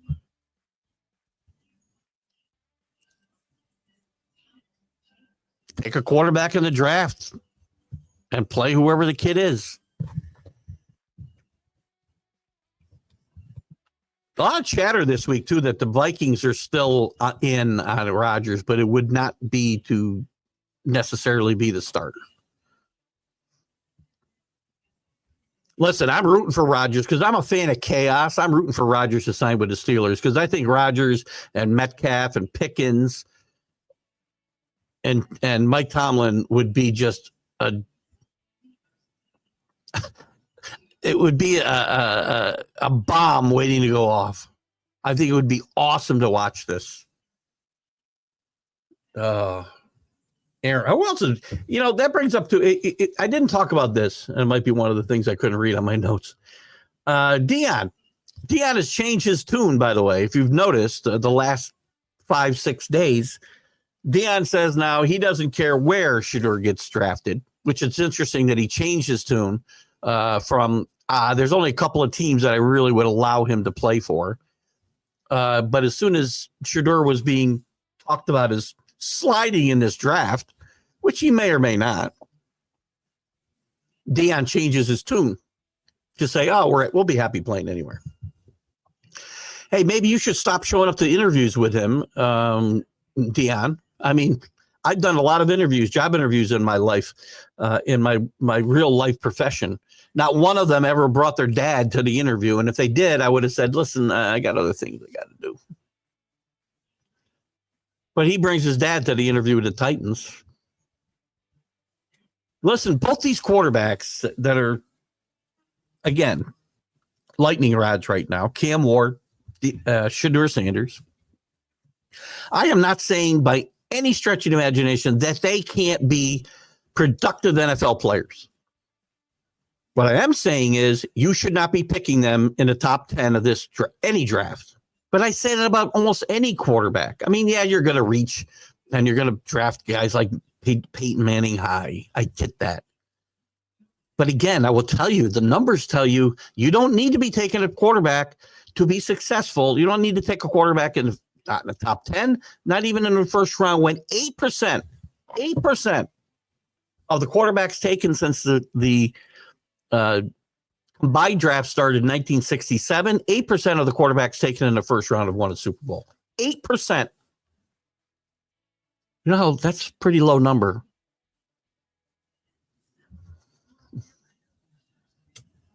And I believe some crazy number like only, and I'll have to find the article again because I don't have all the exact numbers, but only like 13% of them ever make the playoffs.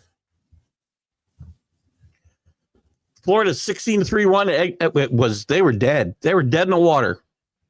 Texas Tech will be kicking themselves forever. But again, winning a game like that, again, I'm talking about teams that might beat Duke. They're on the other side of the bracket, so they can't see them until the final.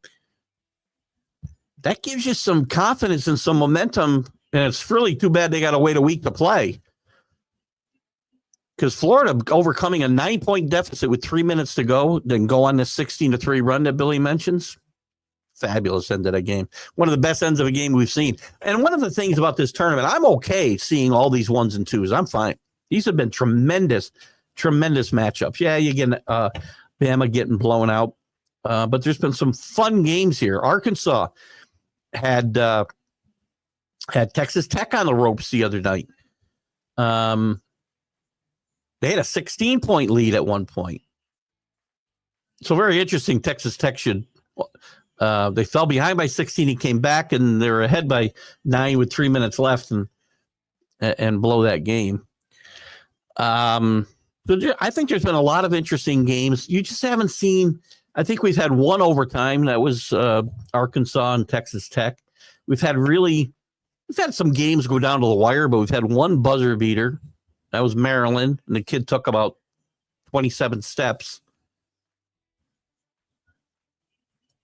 Duke Center is an unsung star. There's a lot of kids that play good basketball on that team. Let me just look at yesterday's box score a little bit for a second. Hold on. And by the way, I will tell you, Cooper Flagg is the kind of guy who makes everybody around him better. So what I'm about to say is not a shot at Cooper Flagg in any way, shape, or form. But there are some other good players, as Rick points out, on this team. Knipple. I don't know if it's Knipple or Knipple, but the the closed caption, because we watch everything with closed caption now, because I've come to rely on it, quite frankly. Kneipel's very unsung. Proctor's really good, by the way. I love his game. A little short on the bench. They don't play a lot of guys off the bench. I mean, Caleb Foster played 15 minutes off the bench and is probably the number one producer off that bench. But they only got, besides his 15 minutes, they only got 18 minutes off the bench. If there's a weakness on this Duke team is that they might be a little short as far as depth goes. But that's not a problem unless somebody gets hurt or you have foul trouble. That might be the best way to beat this team. But all four of the five starters were over 15 points or 14 points. I mean, Cooper Flagg only scored 16, but 9 rebounds, 3 assists. He's the best player on the floor anytime he steps on the floor. And he makes all these guys better. But he's not a one-man show at Duke for sure. And I just froze again. I am so tired of this StreamYard. You better freaking fix this or I'm going to find a new platform. I'll be right back. Oh, Carlos is here too. Oh, now I'm back.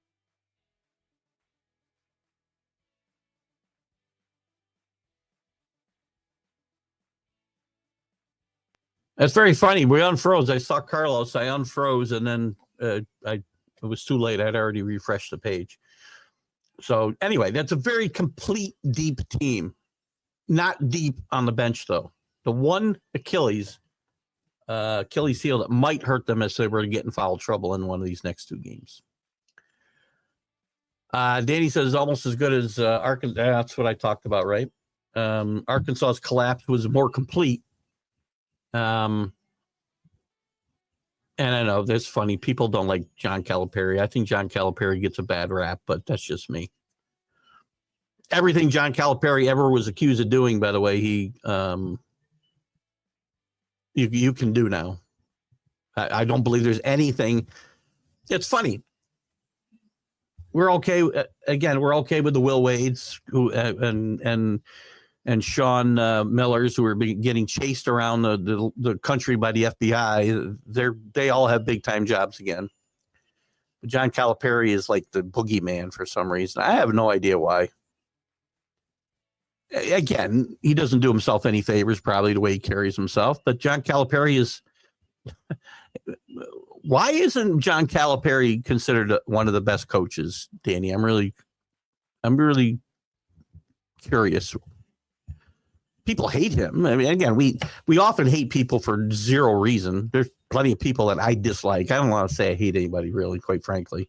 And I won't use hate in your context either, because I think hate's a word used way too much, because hate is a pretty ugly thing. I don't hate anybody. A lot of things I dislike. I don't even hate Rob Manfred. I just dislike the way he runs baseball.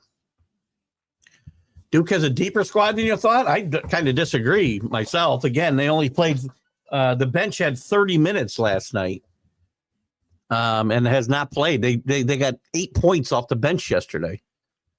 And I still think that that's an Achilles heel for this team, is if they get into foul trouble.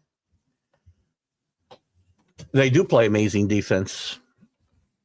And that's my point about Duke and why they're so good, is because they can go into a funk on offense and their defense bails them out. They can go to a funk on defense and their offense bails them out. The rest of these other teams, the four that are left today, and Florida, I don't think they can have that type of. I don't think they have that type of resiliency. So the only thing that can beat Duke is Duke. Yeah, again, anytime I go to split screen, never freezes. Never. I usually don't do it twice in one show either. That's what's kind of weird. I listen, I've sent about 3 or 4 technical requests to StreamYard and got nothing from them. They keep raising their prices and give me less customer service. Their customer service used to be great. Right now, it's not great. Do I need some pesky Dodgers money to pay some bills? No. Again, this has nothing to do with my internet. I'm on a very similar streaming on Teams, work all day long in meetings, and never it freezes. Never. So this is not a Keith problem. This is a StreamYard problem, and it's something that's got me looking at other streaming platforms. I like StreamYard. It's very intuitive. It's easy to interact with. It's easy for me to set things up, but I do not enjoy the fact that I freeze at least once a show. I think I went, might have been last Sunday. It might have been, I mean, maybe it was Wednesday night I went without freezing, but it's just a pain in the ass. So, no, thank you for that. I do not need any handouts. Thank you, Danny. Well, John Calipari didn't bring call girls to recruiting, and neither did Rick Pitino, by the way. That was other people that did that. There's a difference between being a bad guy, being a bad, bending rules, breaking rules, and not being aware of them. I don't know which is worse. I've talked about this before. There's the old people get fired all the time and programs go on probation for lack of institutional control because you don't know what's going on. I don't know of any head coach that's ever brought call girls to recruiting. I'm not saying recruiters haven't done it, but again, we like to lump people into the problems and say the head coach brought. Give me a head coach, Rick, that brought call girls to recruiting. I don't know of any. I'm sure somebody has, but I think the guys we're probably alluding to, and we were talking in the context of John Calipari. I don't believe he was ever accused of bringing call girls, or any of the problems he ever had anything to do with call girls. Rick Pitino's Louisville program had that issue, but Coach Pitino wasn't tied to the actual act, other than the fact that he was ultimately responsible for the actions of his staff, which I don't necessarily disagree with. And he was punished for it, as John Calipari was punished for his misdeeds at UMass and Memphis. Well, certainly at UMass. But again, I don't know of anything that he did in either one of those stops that would be illegal today. None. We gave Reggie Bush his Heisman back. How come? But coaches can't get their reputation back. This is where the NCAA is really. Does UMass have their Final Four banner back? I don't think they do. Why? Amazing how many bricks are released, whether good looks or not in today's college basketball. Duke's execution is a bit better than the rest in your limited viewing. And you'd be right. You don't need a huge dose of action to see that Duke stands out as far as execution from all these teams. Talent's there as well. I mean, Auburn is athletically, is equal athletically, I would say, to Duke, maybe even superior. But execution is what really wins games.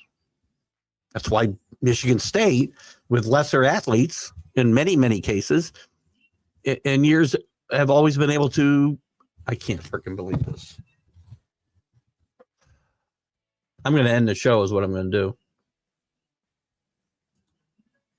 I'm going to wait a second. I think you guys can still hear me.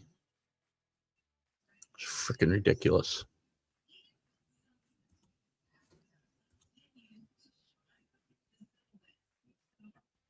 I still here? All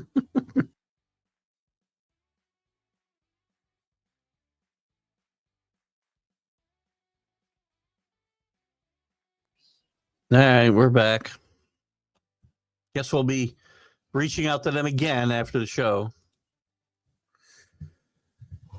StreamYard's been terrible. Thanks, Tip. I've had this problem now for about, I guess, a month. I pay about $200 a month for my internet, by the way. I have the fastest internet you can get in the Northeast. So I'm just tired. I'm just tired. Thank you, Tip, and welcome. Good to see Tip. Tip does some great stuff on National Streaming Sports. Check out Tip. Tip, put a little plug in for yourself. If you have a page besides your personal page you want to push or anything else, put a little comment in, and we'll give you a little plug. You know, and by the way, their customer service used to be outstanding. But I swear, since they raised the price,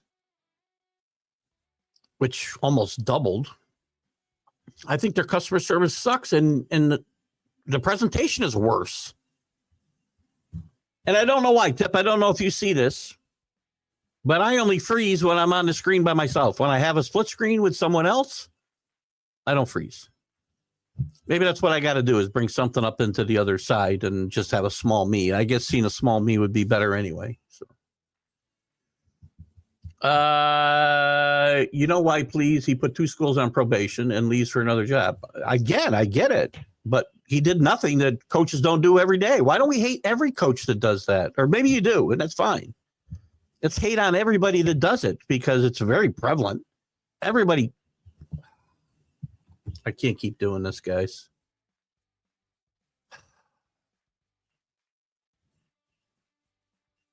I'll be back. I'm getting very, very frustrated with StreamYard right now, and you're going to hear me go off similar to my old.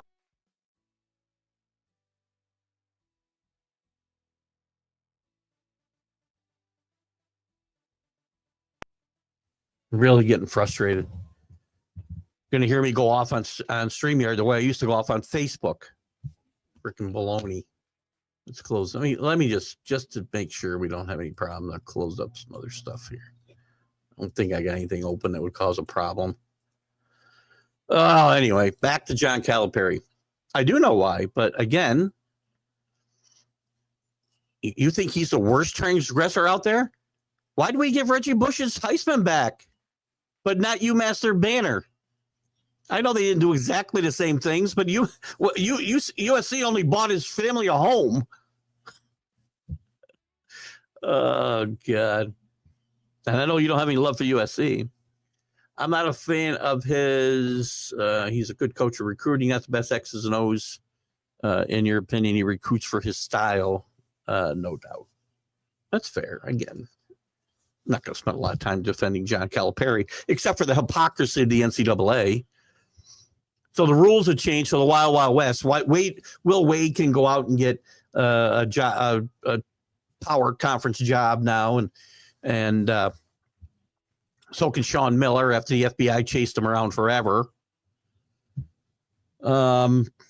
Reggie Bush can get his Heisman back because the rules changed. So none of this stuff is a problem anymore. We can do whatever we want. So Wild Wild West out there. But coaches can't go get their reputations back. 25 days to the draft. Yes, this is the weakest, and this is the weakest draft I can remember in forever, talent-wise. It's interesting. There's a lot of intrigue because of the quarterbacks that are going to get taken too early. It's going to be interesting to see what some teams do quarterback-wise, whether they move up or whether they move down. Travis Hunter, who's the best player in this draft, hands down, and Carter's the second best player. One of them could fall to the Patriots at 4 because of stupidity by other teams. I am banking on the stupidity of other teams and Shadur Sanders getting taken in the top 3 so I can get Carter or Hunter on my team, which I would kill for. I know John has some information that they'll be taking a cornerback, Howard, right? First, I'm not seeing it. But it's possible. Again, they need help at cornerback, but I think there's other cornerbacks we can get in this draft without going for one at 4. Good morning, William. Great to have you with us, my friend. Out of Pittsburgh. What's Pittsburgh doing? Is Pittsburgh actually going to let Rodgers just swing him in a circle here until he gets goddamn good and ready to make a decision? I can't believe it. I think they're going to move on. This is exactly, and I hope they take him, quite frankly, because I'm a fan of chaos, as I said, William. So bring him in there, let him interact with Metcalf and Pickens and see how that goes. Thank you, Danny. I don't know why I freeze and you can hear me, but now I froze. I've never froze twice in like 5 minutes. Frustrated mood today. I apologize. Same happened to me, and I pay high. Yeah, I pay about $200 for the top internet package you can get through Spectrum, and it's always been great. I have zero problem. I'll be streaming stuff on 10 different devices. Not a problem. StreamYard's been a big problem recently. Thank you, Carlos. You have Fios. What is that? Is that Verizon? Or is that something different? Is that Verizon? Can't get it here. You can hear me when we freeze. Maybe I'll wait it out next time because I have had a couple of instances where I froze and then it came back on. It just usually I freeze in a very bad look for me. Not that there's good looks for me, by the way. I don't want to imply that there are. The child in me throws a tantrum and says, I'm all done with this. Do a Johnny Quest with a cutout. I love Johnny Quest. Do a Johnny Quest with a cutout. Just see your lips move and freeze. The freeze will be unnoticed. Hey, don't be bashing my Johnny Quest. I love Johnny Quest, man. I still watch Johnny Quest today. When it comes on, I find it every now on YouTube or wherever. The old Johnny Quest. Ray Spannon is like the coolest human being in the history of cartoons. Maybe a cutout of Tom Brady. No, I don't want to, besmirch my boy Tommy. No Brady on this show, just as a broadcaster. You have a great show going with Keith. You sure you don't want to? You wouldn't rather see Tom Brady's head over mine? Superimpose it on my head. What else? We're out of comments, guys. Give me some comments. What didn't we touch on here? We talked a lot of college baseball or college basketball. We talked a lot of who is Robbie Spada? Danny, help me out. I can't get an answer from Paul Spada. Who the heck is Robbie Spada? Robbie's gone away since he bashed the Red Sox and Devers. Paul won't tell me who Robbie is. It can't be Paul disguising his name because he didn't do a very good job, and he also bashed the Red Sox. The rules changes in the NFL. Touchbacks now, I'm sorry, these are being contemplated. Excuse me, they are not in place. kickoffs to the 35 if it's a touchback. I like that. I guess they're going to keep this silly kickoff rule the way that it is, so penalize them for not running it out. But I wouldn't run any back. I'm sorry, you didn't penalize them for not running it out. You barely penalized them for not kicking it into the kicking area, right? So you've got that return area from, I don't know, the 10 to the goal line or whatever it is. But teams are just kicking it out of the end zone. So they're going to bring it out to the 35, theoretically. A change to the replay rule where there'd be a quick review after a flag is thrown, and if it needs to be picked up, they will just do so. College does something very similar. And it does speed up the game, I think, a little bit, although college games kind of drag because of replay and targeting and all that other stuff. But we just replay things that don't need to be replayed. The push is being talked about of being eliminated. Listen, I am no fan of the Eagles, but you're eliminating some. Why are we eliminating it? Number one, and I don't know how you do, because, well, they did have a rule for years that you could not push a guy in the back to help his momentum forward, but you took that rule away. Other teams have done this. You see it all the time. Where guys are helping push guys if they've got to the goal line, and now there's a bunch of guys on them outside of the tush push, right? Guys will come up, running up, and give their guy a little push towards the end zone. I don't really care that that's a problem, but my problem is because only one team can do it, you're going to get rid of it. Either figure out a way to stop it or figure out how to do it yourself. But this is what sports does today.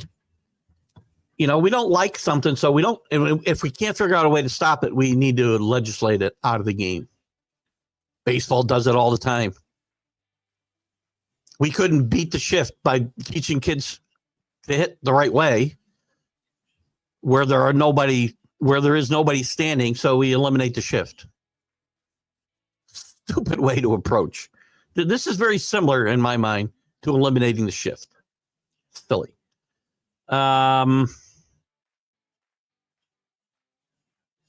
And there's change. What's this? Oh, change the way that the playoffs are seeded. I don't think I like this either.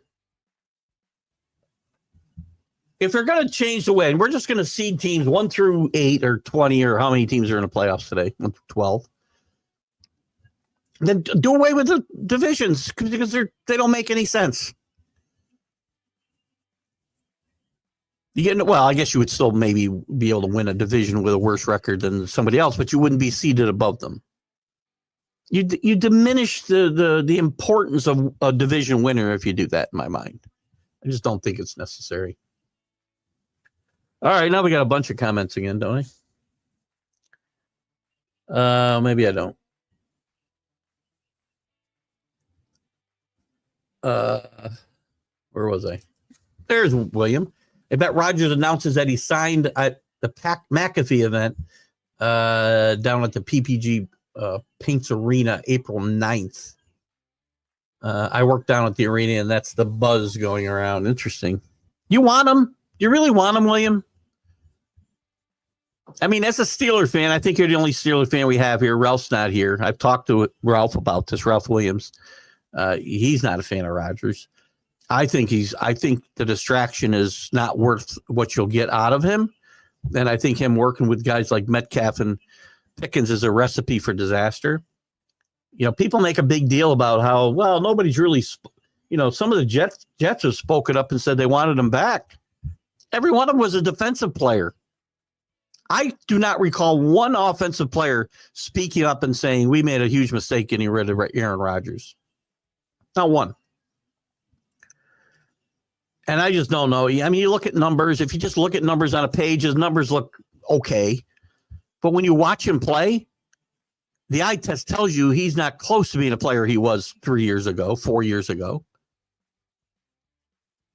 And is he worth the distraction? Is Mike Tomlin going to be able to work with Aaron Rodgers? Wow. I'm really interested in your opinion, William. And you guys, William, plug your show. Yep, if you're still here, plug your show. more than happy to give you guys a little, because we got some great viewers here, and I'd love to, for them to see some real talent. actually go watch a show that has some real talent. Lots of gems in this draft at many positions. Not those gems. There's four. Again, I'll tell you that there's going to be some tackles that will be remembered. There's some defensive linemen that are good. Both sides of the line, I think there's some decent players. But in 10 years from now, all the guys we're talking about, the only ones that are going to necessarily be relevant will be Hunter and Carter. That'd be my prediction. There'll be other players in this draft. Don't get me wrong. Overall, this is one of the weakest drafts I can remember in the longest time. It's intriguing. I think there's some very interesting.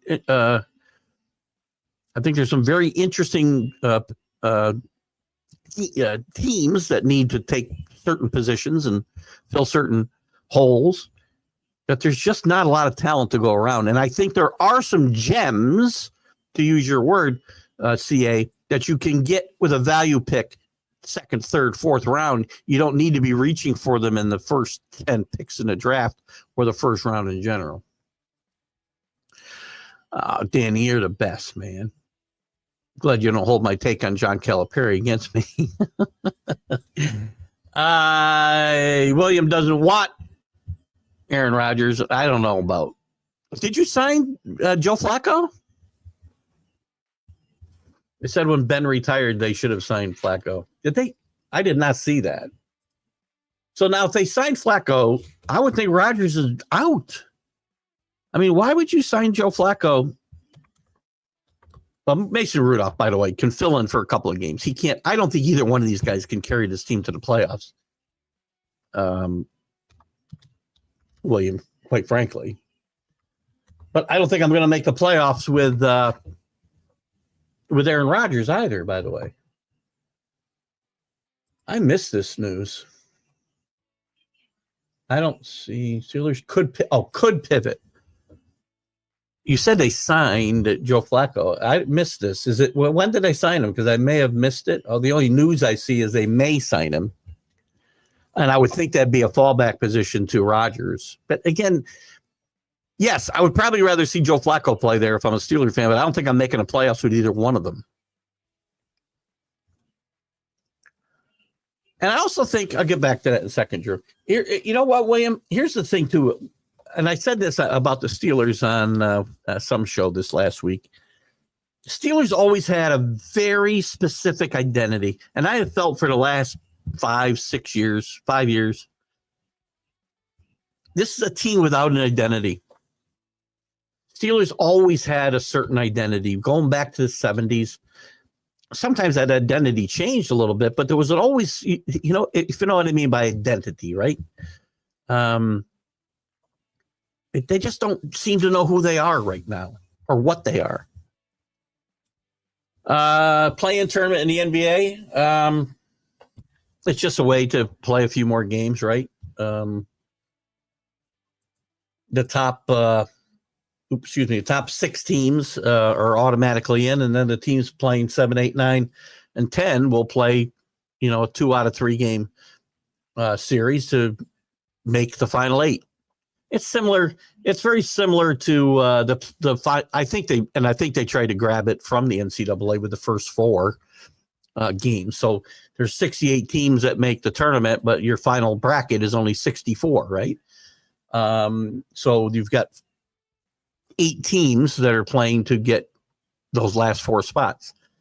It's very similar here. So you've got 6 teams that make it. There's 8 total spots for the playoffs, the real playoffs, and you have the last 4 teams play. But who really cares, right? Do we really care? I mean, every team in the East that will be in the play-in tournament, for lack of a better term, are under 500. Out West, you got some better teams. The West is much stronger, much deeper than the East anyway. But Golden State right now, for instance, so I like come playoff time, and I think they'll probably avoid this play-in. I think the Clippers will probably, or the Grizzlies, who just fired their coach, by the way. They're sitting in the 5 spot out West, and they fire their coach. The But you got 2 games. You still got 2 teams, Dallas and Sacramento, under 500 right now in that play-in tournament. It's just take 8 teams. Oh, signed Flacco, not signed. Gotcha. You think they should? I gotcha. I guess I don't disagree. Hold on, I got to take a pill. I don't know why that's funny.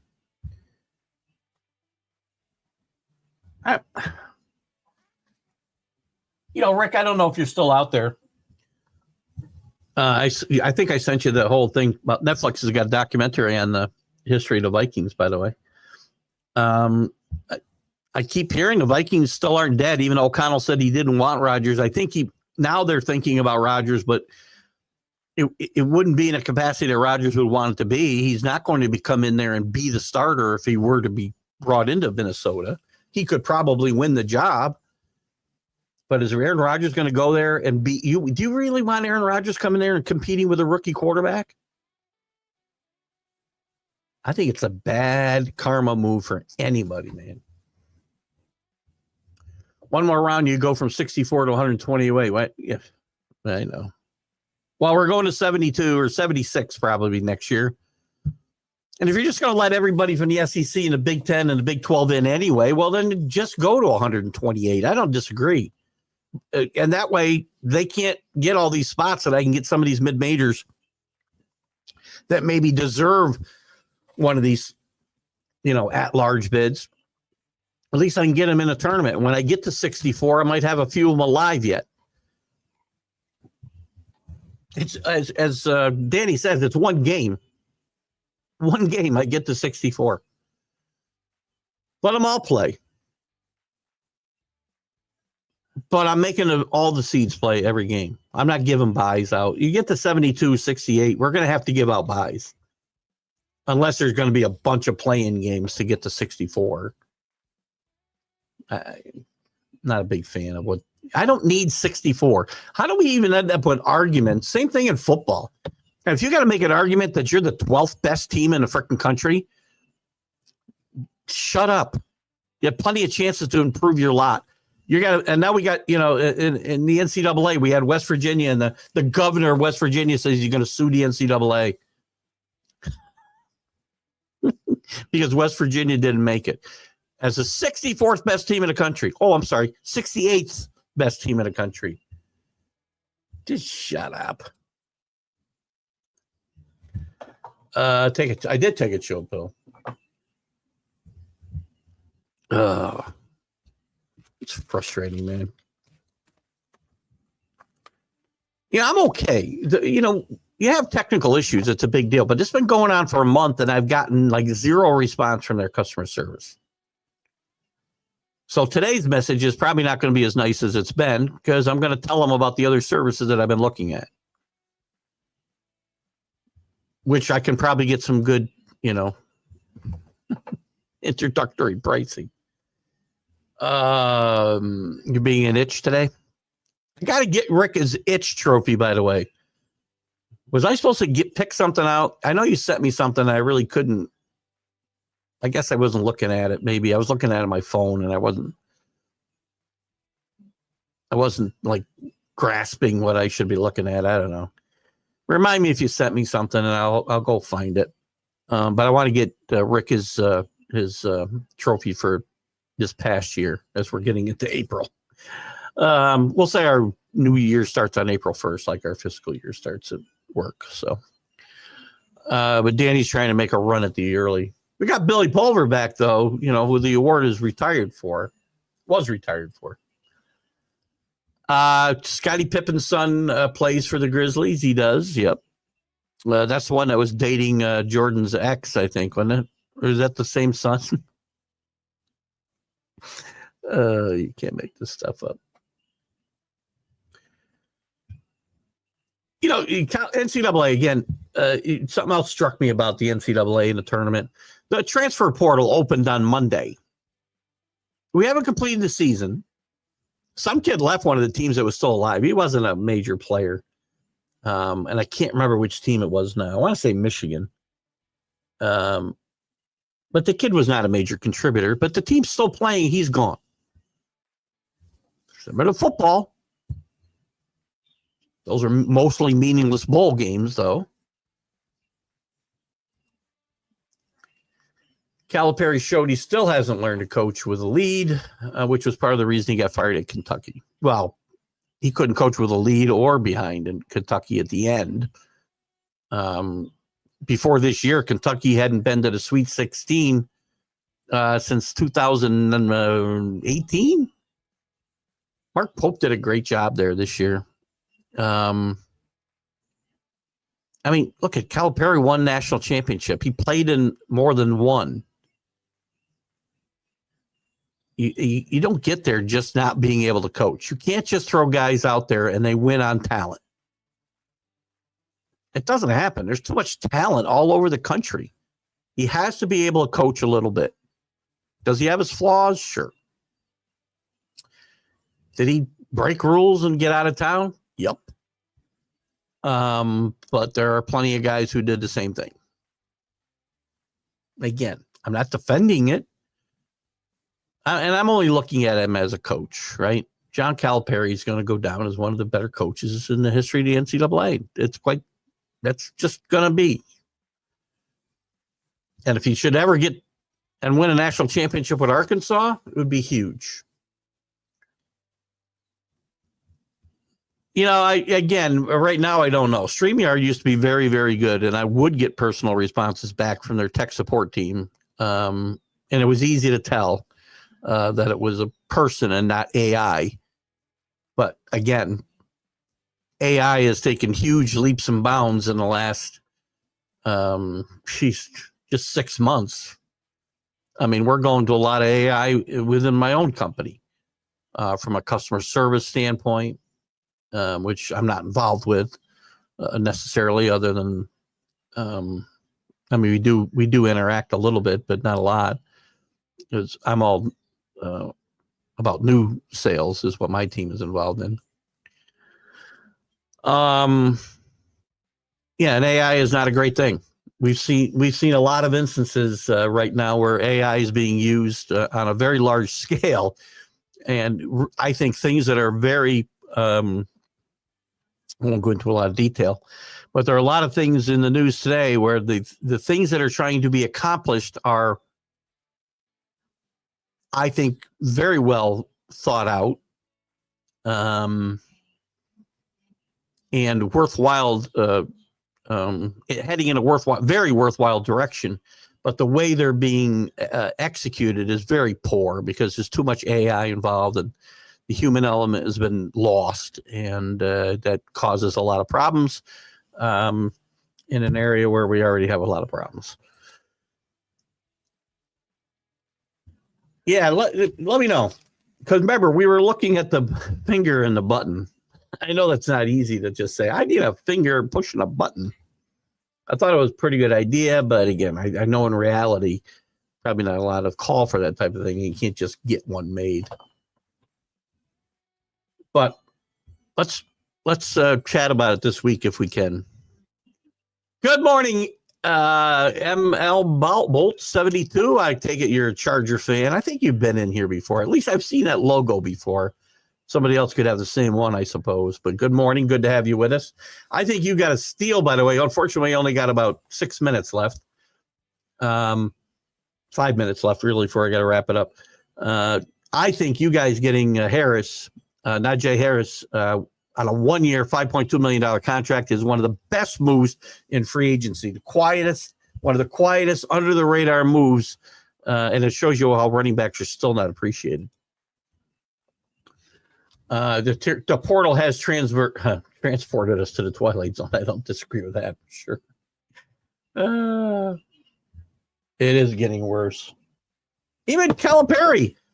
Yeah, John Calipari had no idea last weekend that the portal opened Monday. And he had a great point at his press conference after winning last weekend. He says, here we are. We got to go prepare for a game. We got to go prepare kids for a game on Thursday or Friday, whatever day it was. And I also have to have conversation with kids about whether they're planning on staying or going. and I got to start recruiting kids already on my team to stay. And also, I got to have people talking to players on other teams when we should be concentrating on playing basketball. Right? Hey, Matt, how are you, buddy? Didn't realize that was you. It's good to have you with us this morning. I never did find out. Here we got about 4 minutes left. I never found out who Robbie Spada is. Nobody can help me out here. Danny, you don't have any input on this Robbie Spada deal?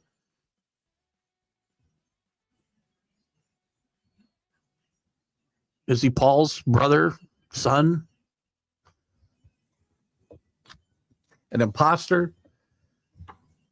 CA says most human corrections of AI is being done in Nairobi. Well, there's a problem already, right? I don't know. There are places for AI, and there are things that really need to be, when you're making massive job cuts, for instance, which, listen, I am all for shrinking government. Over-bloated bureaucracies, which are way out of control on every level of government. But you can't just take AI and, plug in a bunch of names and say, gone, stay, gone, gone, gone, stay. You can't do that. Listen, time of the year. Love this time. Love, love, love, love, love. Major League Baseball, 20 players hitting 500 and above. I had nothing to say. Sure.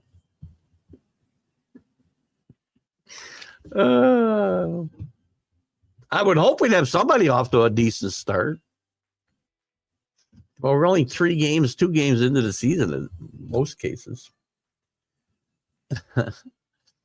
Now, if they stay around 500, into like June, then I'll get excited. I want to see somebody hit 400 again. It'll never happen because of the specialized pitching and everything else. But, it's been a while since we've had somebody challenge that mark. Seriously challenge it. Last guy really seriously challenged it was Tony Gwynn in the strikes shortened season. He might have done it if we had finished that season. And George Brett back in 1980 seriously challenged it. I know we've had some guys hitting in the high 300s to the middle of the season into July. But I mean, seriously challenge it. Wave in future, robots are being used at Turning Stone to help the servers. So, yeah, there you go. I don't know. Good, bad. I mean, you have to do it. If we don't do it, we won't stay up with the rest of the world. But again, I don't like to see AI in sports, and I don't want to see it in real life necessarily, unless it's someplace that really makes sense and not just to eliminate people. 15 minutes. No, I didn't freeze for 15 minutes. The good part about the freezing thing is once I notice it, which I'm looking at myself, so it's not hard to tell. I can refresh and I'm back in 10 seconds. So anyway, good stuff, guys. It's been a great Sunday as always. I love you guys. Love your input. We have so much fun.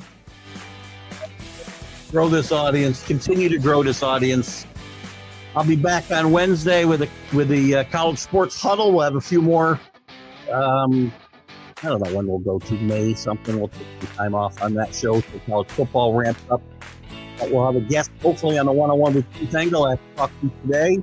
I won't mention anything until like third almost.